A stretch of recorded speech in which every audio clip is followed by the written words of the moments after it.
functional food.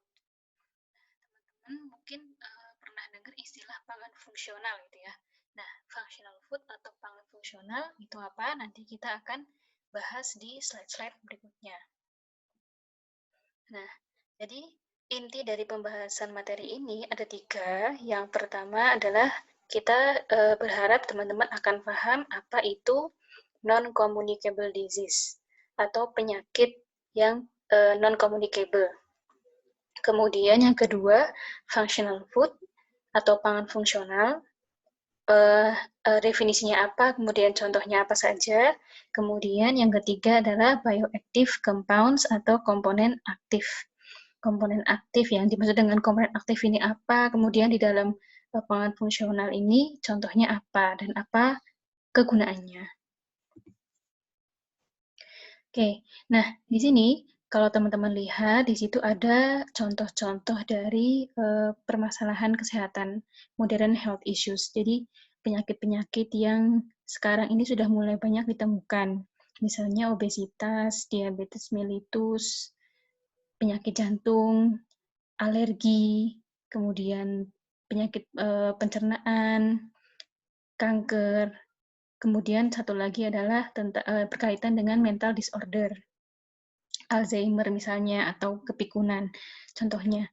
Nah, penyakit-penyakit ini adalah penyakit yang digolongkan ke dalam non-communicable disease. Artinya, penyakit ini tidak menular dan sebabnya kebanyakan adalah disebabkan oleh pola makan. Jadi, selain karena faktor genetik, juga disebabkan oleh pola makan.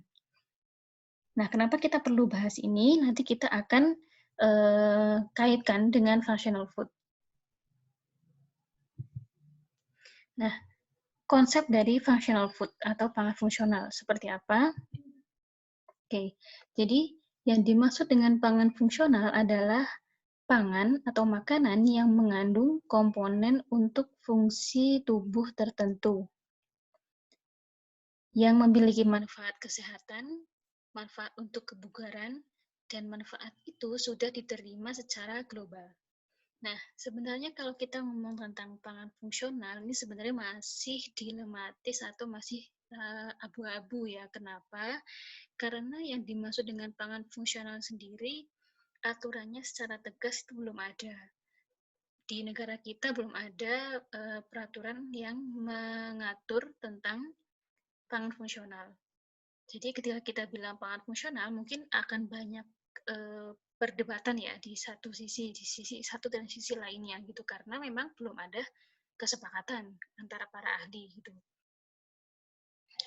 Nah, tapi secara umum yang konsep pangan fungsional yang sudah berkembang adalah mengarah ke yang ada di lingkaran kuning ini. Jadi pangan fungsional adalah pangan yang memiliki komponen tertentu yang mendukung fungsi tubuh gitu, yang berkaitan dengan kesehatan dan kebugaran, dan manfaat itu harus diterima secara global, artinya teruji. Konsep berikutnya, pangan fungsional ini adalah bisa jadi pangan yang menyediakan zat gizi, tetapi tidak boleh hanya itu saja. Tapi selain menyediakan zat gizi, pangan fungsional harus memiliki cita rasa yang dapat diterima oleh sebagian besar orang. Dan makanan ini berkaitan dengan efek fisiologis dalam tubuh. Misal, berkaitan dengan metabolisme gula misalnya, atau berkaitan dengan proses antioksidasi atau penangkalan radikal bebas dalam tubuh. Nah, itu efek-efek fisiologis seperti itu. Jadi pangan fungsional adalah pangan yang selain menyediakan zat gizi, dia juga harus mendukung efek fisiologis dalam tubuh.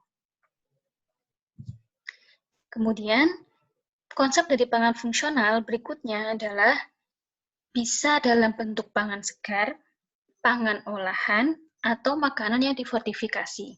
Nah, jadi kalau misalkan saya tanya gitu ya, apakah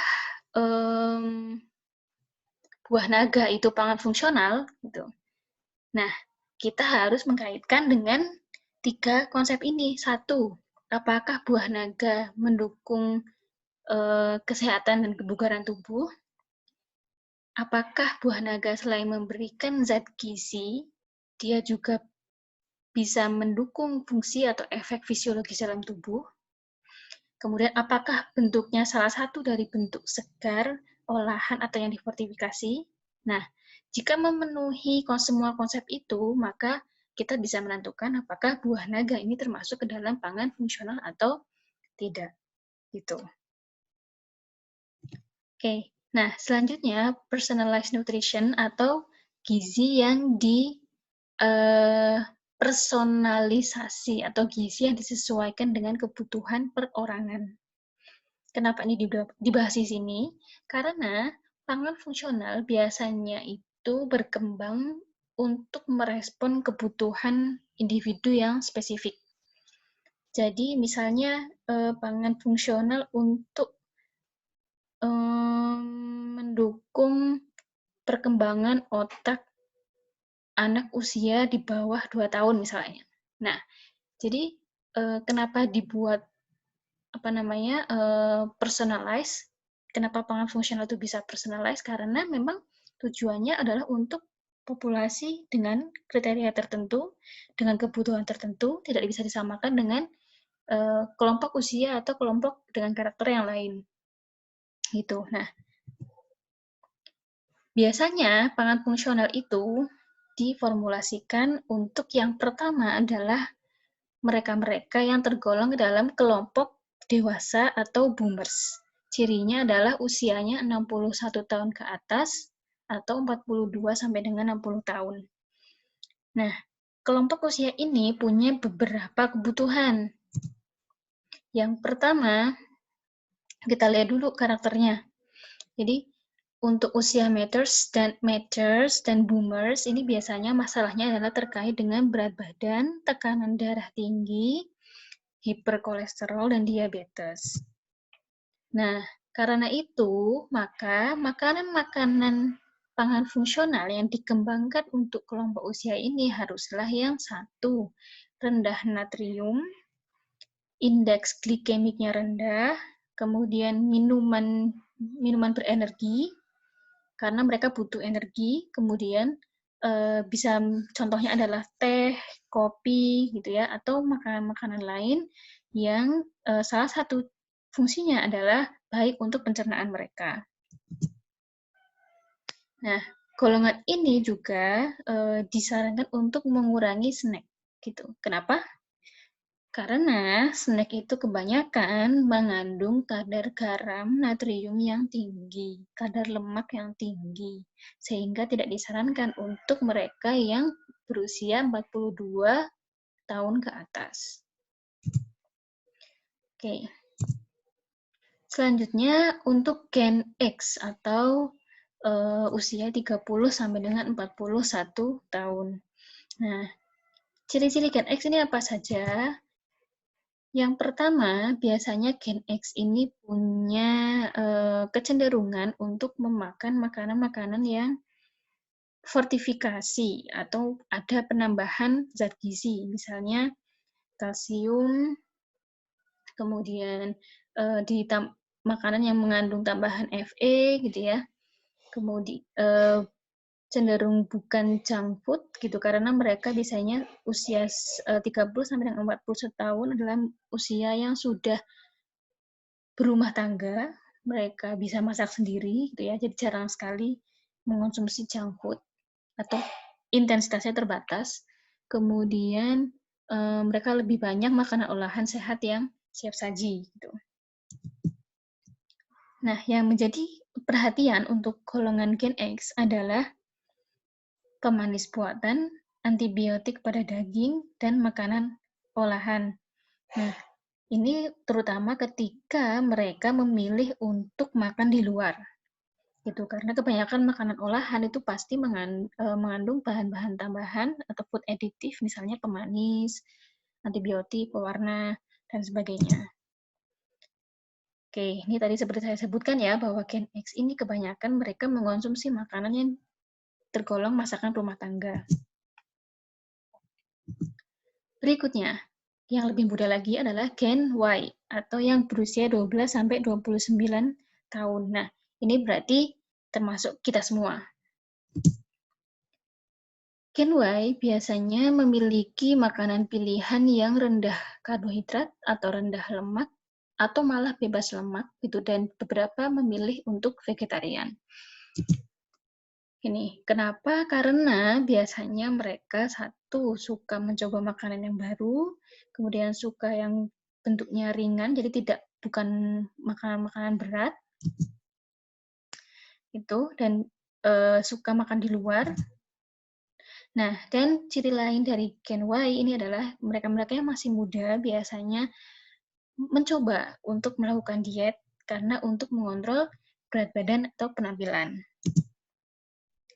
Nah, biasanya makanan-makanan yang dikembangkan untuk Gen Y ini bisa jatuh ke kategori misalnya energy drink, nutrisi olahraga gitu ya, protein shake, atau makanan-makanan lain yang tujuannya adalah memberikan manfaat gizi, tetapi juga bisa membantu menjaga penampilan atau bentuk tubuh gitu.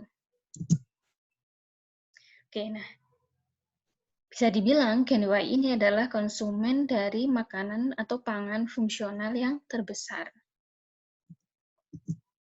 Nah, ini tadi saya sempat sebutkan bahwa pangan fungsional ini masih sifatnya adalah sangat bisa diperdebatkan gitu. Kenapa? Karena menurut regulasi pangan terbaru di negara kita, Peraturan BPOM nomor 13 tahun 2016 tentang pangan olahan, nah di situ tidak ada definisi tentang pangan fungsional. Artinya yang semula pada tahun 2011 di Peraturan BPOM nomor 03 dan seterusnya ada disebutkan pangan fungsional adalah pangan olahan yang mengandung satu atau lebih komponen fungsional yang berdasarkan kajian ilmiah mempunyai fungsi fisiologis tertentu, terbukti tidak membahayakan dan bermanfaat bagi kesehatan. Jadi sebelumnya tahun 2011 itu ada regulasinya. Pangan olahan itu apa, dan persyaratan dari pangan olahan adalah harus ada kajian ilmiah gitu. Tetapi tahun 2016 peraturan ini tidak berlaku lagi, digantikan dengan Peraturan BPOM nomor 13 tahun 2016. Dan di situ tidak lagi dibahas tentang pangan fungsional. Gitu.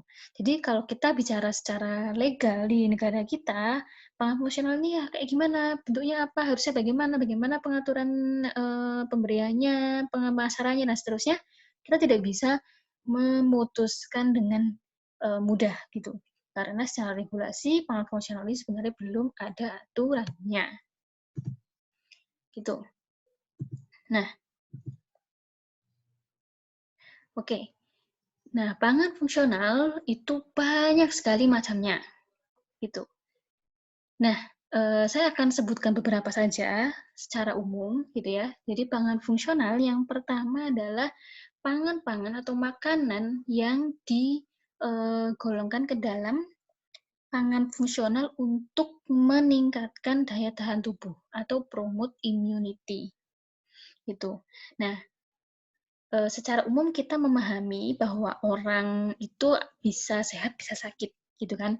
Nah, penyakit itu disebabkan oleh banyak faktor. Bisa lingkungan, cuaca, kondisi psikologis karena kebanyakan stres misalnya gitu ya. Dan juga bisa karena asupan gizi yang kurang baik. Nah, supaya tidak mudah sakit, maka seseorang, manusia itu perlu daya tahan tubuh yang baik. Nah, daya tahan tubuh ini bisa disupport dengan beberapa zat gizi dan zat bioaktif. Apa saja? Kalau di kotak yang warna hijau atas bisa dilihat bahwa beberapa komponen bioaktif yang mendukung daya tahan tubuh diantaranya adalah vitamin C dan E, kemudian probiotik, prebiotik. Nah, vitamin C dan E ini kita sebut sebagai zat gizi. Kenapa? Karena kalau kita tidak mengkonsumsi zat gizi, kalau kita tidak mengkonsumsi vitamin C dan vitamin E, otomatis bisa dijamin pasti kita akan sakit cepat atau lambat. Itulah zat gizi. Nah, tetapi probiotik dan prebiotik ini kita sebutnya sebagai komponen bioaktif, bukan zat gizi. Catat ya, probiotik dan prebiotik ini bukan zat gizi, tetapi komponen bioaktif. Kenapa? Karena meskipun seseorang tidak mengkonsumsi probiotik dan prebiotik, dia bisa tetap bertahan hidup dengan sehat.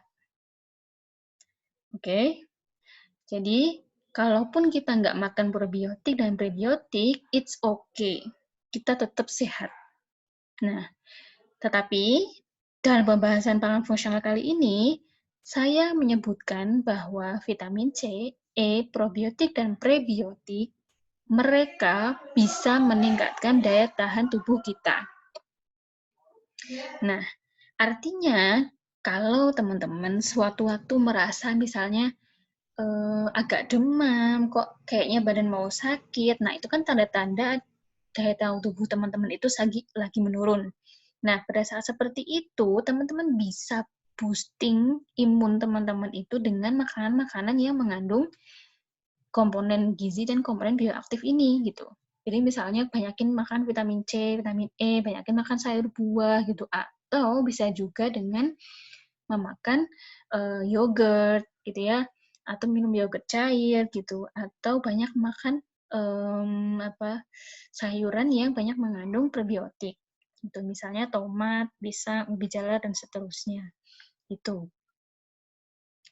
Nah, selanjutnya apa sih peran dari zat gizi dan komponen bioaktif ini? Vitamin C dan vitamin E bisa lihat di kotak yang di bawah. Tujuannya, fungsinya adalah untuk bekerja sebagai antioksidan dalam tubuh kita. Gitu. Antioksidan berarti dia mencegah reaksi oksidasi. Mencegah reaksi oksidasi ini berarti apa? Sama dengan menangkal radikal bebas. Nah, saya tidak perlu jelaskan ya radikal bebas ini apa. Kemudian, yogurt dan cultured drink atau minuman yang mengandung probiotik, manfaatnya adalah bisa menstimulasi aktivitas senyawa imun. Senyawa imun ini apa? Misalnya, sel imun, sel T, sel B, sel darah putih, antibodi, dan sebagainya. Silakan di-googling sendiri. Inulin atau prebiotik, ada inulin, oligofruktosa, fruktooligosakarida, atau singkatannya FOS, ini semua golongan prebiotik. Manfaatnya adalah meningkatkan jumlah probiotik.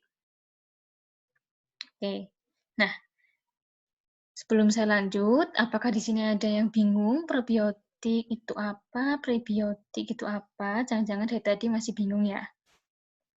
Oke, nah jadi probiotik itu adalah mikroba baik, mikroba yang kita perlukan, yang kalau kita makan akan memberikan manfaat dalam tubuh kita. Jadi probiotik itu mikroba ya. Nah, sedangkan kalau prebiotik itu adalah komponen bioaktif yang dimanfaatkan oleh probiotik. Gampangannya, probiotik itu bakterinya, sedangkan prebiotik itu makanannya si bakteri. Oke, lanjut. Nah, ini contoh-contoh dari produk olahan yang mengandung probiotik dan mengandung prebiotik, yang jika dikonsumsi memiliki manfaat untuk daya tahan tubuh. Oke, selanjutnya adalah pangan fungsional yang memiliki manfaat sebagai relaktan. Oke, relaktan atau bahasa mudahnya adalah memberikan efek relaksasi, rileks gitu, atau santai. Nah, perlu kita ketahui juga bahwasanya stres ini kan salah satu pemicu banyak sekali penyakit. Nah, bisa datang dari aktivitas di luar gitu ya, bisa datang dari pekerjaan, keluarga, aktivitas, dan lain sebagainya. Nah, stres ini ternyata bisa dikurangi dengan konsumsi beberapa zat bioaktif tertentu. Contohnya adalah vitamin B pada nasi dan roti, kemudian teanin pada teh, dan laktium pada susu. Nah, ingat ya, kemarin kita belajar tentang anti gizi dalam teh itu namanya tanin. Nah, di sini ada teanin. Tanin dan teanin itu beda, bukan makhluk yang sama, gitu ya. Tanin itu masuk golongan polifenol, sedangkan teanin di sini adalah protein. Tuh. Manfaatnya apa dari komponen ini? Vitamin B punya manfaat atau punya peran mengubah karbohidrat dan lemak menjadi tenaga atau dan juga menjaga syaraf. Kemudian teanin pada teh itu bisa memberikan efek relaksasi sehingga kualitas tidur kita meningkat. Laktium bisa menurunkan gejala stres. Tuh, nah ini kesimpulannya datang dari hasil penelitian terhadap susu bayi. Makanya ketika bayi itu diberikan susu, biasanya dia langsung tenang, gitu kan. Nah, bayi yang mendapatkan asupan susu yang cukup juga memiliki intensitas kemungkinan stres yang lebih rendah. Gitu. Nah, ini contoh-contoh makanan yang berfungsi sebagai relaktan atau stress reliever atau pelepas stres. Teh, roti, nasi, susu gitu ya. Nah, jadi kalau teman-teman pas lagi mau ujian itu stres gitu ya, atau misalkan nanti udah lulus gitu mau lamar kerja, stres atau banyak tuntutan dari mana-mana. Nah, sering-seringlah minum makanan yang tergolong ke dalam stress reliever gitu. Sering minum teh, sering minum susu gitu ya, dan makan yang cukup. Oke. Nah, selanjutnya adalah pangan fungsional yang berfungsi untuk mendukung fungsi otak. Nah, apa saja gitu ya. Jadi kesehatan otak itu pada dasarnya kan dibutuhkan tidak hanya oleh mereka yang masih sekolah, tapi juga sepanjang hidup ya, dari mulai ketika lahir, bayi sampai dengan usia lanjut. Nah, kesehatan otak kita itu bisa kita jaga gitu ya dengan konsumsi beberapa zat aktif. Yang pertama adalah kolin, kemudian zinc gitu ya, kemudian omega 3, L-karnosin, dan senyawa botanikal. Nah, sumbernya bisa kalian baca sendiri di situ. Kolin contohnya adalah dari kedelai, kuning telur gitu ya, blueberry, sumber antosianin, kemudian susu ini sumber zinc, omega 3 berasal dari minyak ikan, L-karnosin datangnya dari daging gitu ya. Nah, apa manfaat dari mereka semua? Yang pertama, kolin punya manfaat melindungi sel-sel penyelubung otak. Nah, kebayang ya, kalau kita nggak pernah makan makanan sumber kolin, nah jadi apa otak-otak kita? Otomatis sel-sel akan punya bentuk yang abnormal ya, karena tidak memiliki pelindung atau penyelubung yang baik. Kemudian antosianin. Antosianin punya manfaat mencegah sel otak itu menghilang atau lesi gitu ya, atau degradasi. Sehingga mencegah adanya penyakit neurodegeneratif atau penyakit-penyakit akibat kerusakan sel saraf. Gitu. Senyawa botanikal, contohnya yang ada di ginkgo biloba, dia banyak dilakukan uji dan manfaatnya adalah untuk memperbaiki kemampuan kognitif atau kecerdasan. Zinc. Nah, ternyata mineral zinc ini punya manfaat untuk kesehatan mental dan kemampuan motorik. Gitu. Jadi, semakin banyak kita mengkonsumsi zinc, maka kesehatan mental kita semakin baik dan kemampuan motorik seseorang itu juga semakin baik. Nah, lalu omega 3. Omega 3 ada 2, EPA dan DHA. Omega 3 ini ingat ya, omega 3 adalah asam lemak asam lemak PUFA, asam lemak rantai panjang, gitu. Asam lemak tidak jenuh rantai panjang. Nah, ini omega 3 contohnya EPA dan DHA. Nah, EPA dan DHA diperlukan untuk pertumbuhan dan perkembangan otak serta sistem syaraf, terutama untuk mereka-mereka yang masih di usia dini. Gitu. Jadi, bayi sampai dengan umur 2 tahun itu yang paling butuh omega 3. Gitu. Setelah itu pun tetap kita perlu omega 3. Gitu. Apalagi nanti ketika, terutama untuk mbak-mbak calon ibu itu sangat memerlukan asupan omega 3 di usia produktif, terlebih lagi ketika hamil. Tuh. Nah, selanjutnya adalah L-karnosin. L-karnosin fungsinya mempertahankan fungsi otak. Nah, jadi ketika kita tahu makanan-makanan seperti ini punya manfaat untuk kesehatan otak, maka ketika misalkan teman-teman ingin membuat pangan fungsional yang fungsinya adalah memberikan manfaat untuk otak.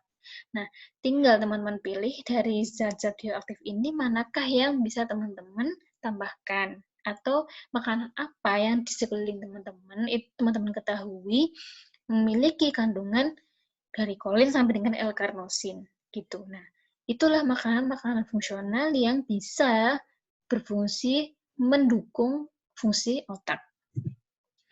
Nah, ini contoh-contohnya pangan-pangan yang punya manfaat lebih untuk mendukung fungsi otak. Mulai dari yang di atas adalah telur yang mengandung omega 3.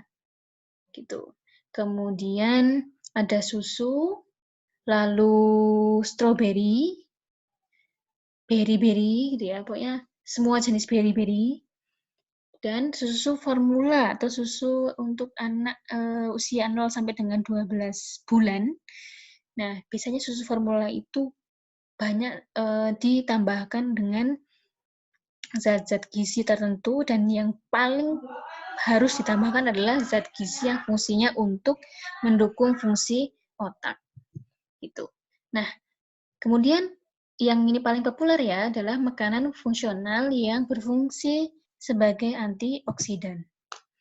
Nah, kita pelajari dulu konsepnya. Jadi, tubuh kita itu memproduksi ROS dan NOS. ROS itu adalah reaktif oksigen spesies atau spesies oksigen reaktif.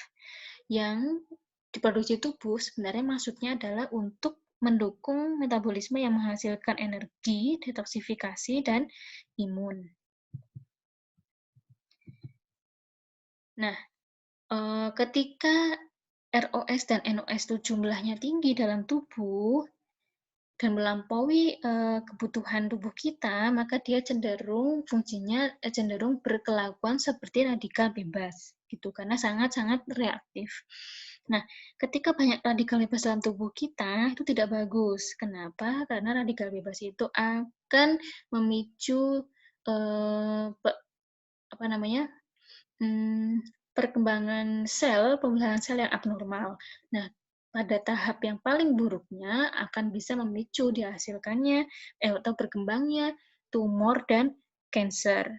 Gitu. Nah, jadi ROS dan NOS yang tinggi, terlampau tinggi itu tidak diharapkan.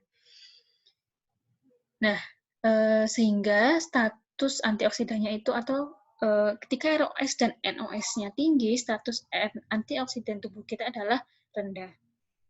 Karena banyak sekali terjadi reaksi oksidasi dalam tubuh kita. Nah, ketika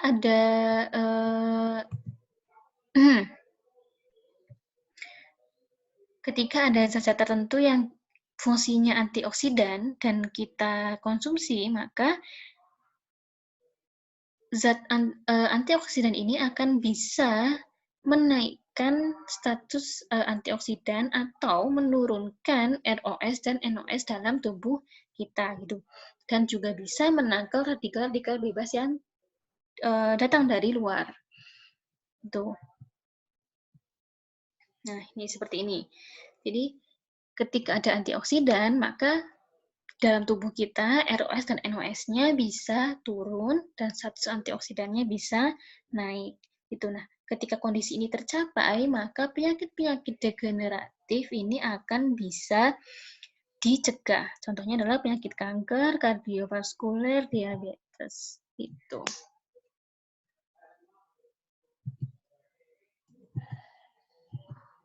Nah, makanan yang berfungsi sebagai antioksidan itu apa saja? Contohnya adalah katekin dalam teh, kemudian karoten atau wortel dan minyak sawit, likopen dalam semangka dan tomat, polifenol, kacang-kacangan dan buah-buahan, kemudian asam askorbat. Ini biasanya ada di tomat, tokoferol, ada di minyak kedelai, dan lutein biasanya ada di sayuran hijau. Nah, ini kalau mau tahu bentuknya pangan-pangan yang banyak mengandung antioksidan itu apa saja, nah sebenarnya banyak sekali di sekitar kita. Secara umum adalah sayur dan buah, termasuk juga kacang-kacangan, lalu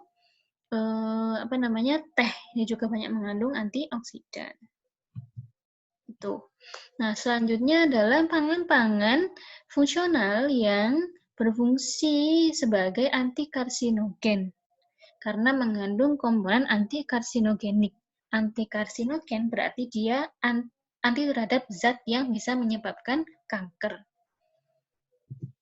Oke, nah senyawa karsinogenik ini punya punya efek negatif dalam tubuh kita, yaitu dapat merusak DNA. Ketika DNA rusak, maka sel akan berkembang secara abnormal, membentuk tumor, dan ketika dia menyebar, maka jadilah kanker. Oke, nah ketika kita mengonsumsi makanan yang mengandung antikarsinogenik, maka tubuh bisa mengembalikan DNA yang rusak itu sehingga menjadi betul kembali atau mencegah terjadinya DNA yang rusak. Itu. Nah, sehingga dalam jangka panjang, maka pencegahan penyakit kanker bisa kita lakukan. Itu. Nah, apa saja yang termasuk ke dalam komponen antikarsinogenik? Yang pertama adalah conjugated linoleic acid atau CLA. Contohnya ada di daging sapi, susu, dan daging domba atau susu domba. Kemudian ada EPA atau eicosapentaenoic acid dan DHA atau docosahexaenoic acid. Nah, EPA dan DHA kebanyakan sumbernya adalah dari minyak ikan, terutama ikan laut ya, bukan ikan darat. Itu bukan ikan air tawar, sorry maksud saya. Tapi ikan-ikan dari ikan laut. Nah, ini contohnya makanan yang mengandung antikarsinogenik. Susu, kemudian ikan-ikan laut, ya, misalkan ikan kod. Tuh. Oke, nah selanjutnya pangan fungsional itu juga ada yang menyebut bahwa organic food atau pangan organik itu termasuk ke dalam pangan fungsional. Nah, kenapa gitu? Karena tanaman pangan organik biasanya asal dari tanaman organik gitu ya. Nah, tanaman itu umumnya adalah menghasilkan metabolit sekunder itu atau senyawa yang berfungsi untuk mempertahankan diri dari hama dan penyakit. Pangan organik itu punya ciri-ciri bahwa dia menghasilkan metabolit sekunder yang diklaim lebih banyak dibandingkan pangan yang non-organik. Nah, metabolit sekunder ini, jika dalam tanaman fungsinya untuk mempertahankan hidup, untuk manusia dia punya manfaat kesehatan, yaitu mengurangi risiko penyakit degeneratif. Contohnya apa saja? Pangan organik ini adalah pangan-pangan yang pengolahannya atau budidayanya melalui cara organik gitu ya. Jadi tidak mengandung pestisida, tidak apalagi ya, tidak ditambahkan dengan food additive, tidak ditambahkan dengan sumber-sumber pangan lain yang bukan organik, yang non-organik gitu.